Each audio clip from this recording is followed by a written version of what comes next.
Well, the starting point really is what it is we want to say. So if I can start with that, because that's actually quite important to me. What we want to say to people is that everything we do at the centre is for anyone who wants to participate, so for the whole community really. So, so in terms of communication, we want to hit as broad a range of people as possible. Mm-hmm. We've got people from 0 to 80s and 90s coming into the building, and we need to be able to make sure that we're communicating with all of those, of all sorts of different sort of interests, people who've got different experiences. So that's the sort of big audience here, and then we've got the audience who've never been here before as well. So we've got those two sort of target audiences. So what we do is to try and tailor our communication to fit. We know that a lot of our older people in the area read our local newspaper and are very interested in really local events.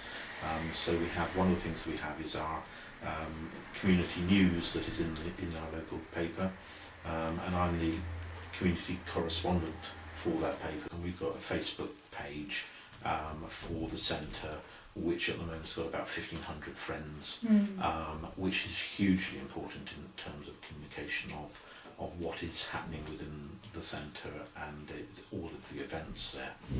And that gets used a lot in terms of promotion of all the activities, things like concerts particularly, and family fun days and things like that. It does get an audience that doesn't read the press, because we've had people come in and say, well, actually, we heard about this on Facebook. We also have our own website, which is a fairly simple website. It's a BT community website.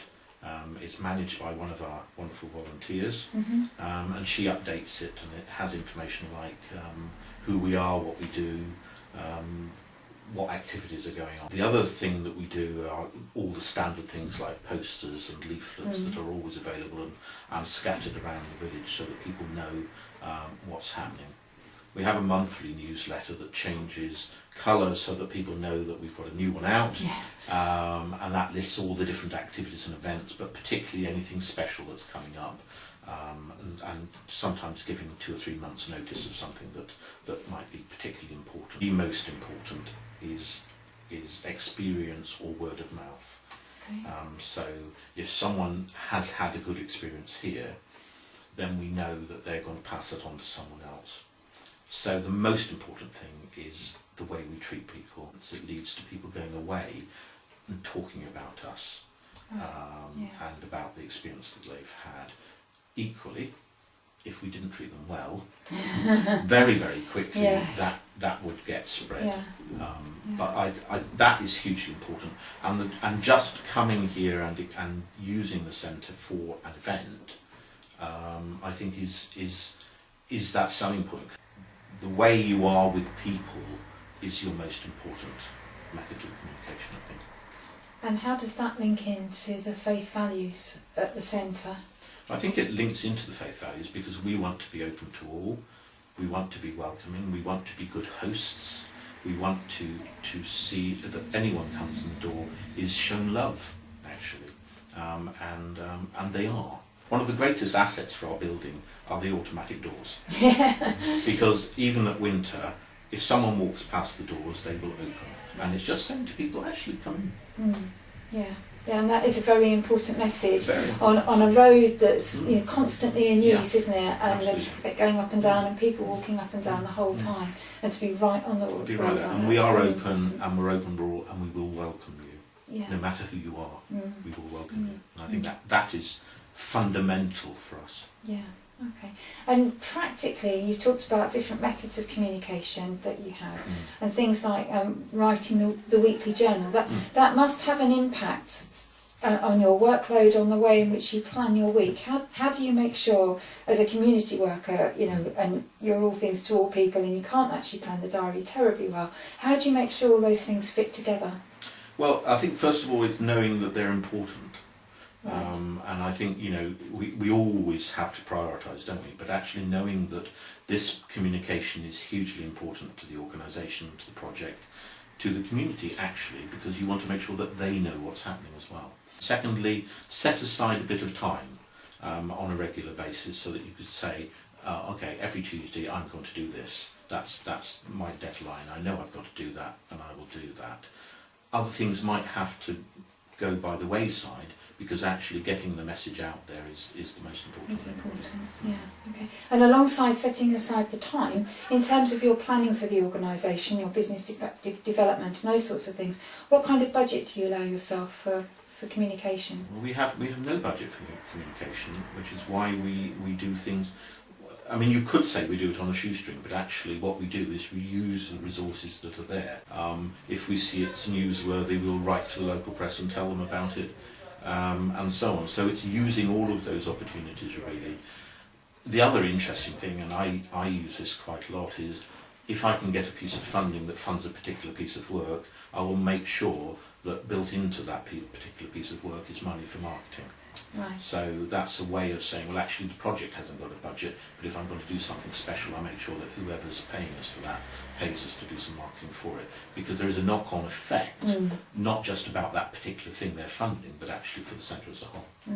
How about using other media like radio and television? Is that worth exploring, do you think? It's worth exploring. I think, first of all, relationships with local press are hugely important, and they can really help if you've got a good relationship.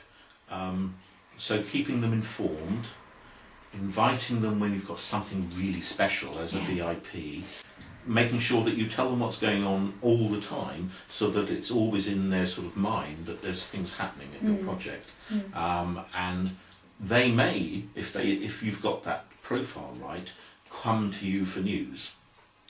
So that's important, that they're always aware of what's happening. We've got a good relationship with the local radio station in terms of the faith programme that happens, and be ready to be interviewed. Be available to be interviewed. Put yourself out, actually. Interviews have tended to be, for me, Sunday morning, 8:30, 30 miles away. Okay? Yes. Be ready for that, because actually, if you say no, they probably won't ask you again. But if you say yes, they will ask you again, and because they'll say, well, actually, we know that they're good for a quote, they're going to tell a good story, and they'll turn up when we want them, which is a really difficult time of day. Yeah. How do you prepare, as it were, for a radio interview or a television interview? Because it's kind of slightly different when it's face-to-face and immediate, as opposed to being able to sit and chew the pen for a while and then write, isn't it? It's a very different thing, and I think what you have to do, first of all, is understand that they want something of you, so that it isn't a sort of, master-servant relationship. It's about, they need you because they've got a story to tell, and if it wasn't for you, they wouldn't have a story. How do you see the centre developing its communication strategy, and what would you like to see? Well, I think for us, they say every picture tells a story, and it does, and so we've used photography a lot in terms of being able to sort of market ourselves, if you like. So we have a great volunteer who does our photographs, and we put them up on the website or on Facebook. We'll send them to the local press if we think that's appropriate. But taking that on a stage is saying, well, the next thing that really sells is the moving image, so video. Okay. And we got some great video equipment that we had out of another project that we ran, and we're going to be using that to create some videos that might be about a particular part of our work. It might be about the wider work that we do. It might be looking at an annual review. This is what's happened at the centre over the last year.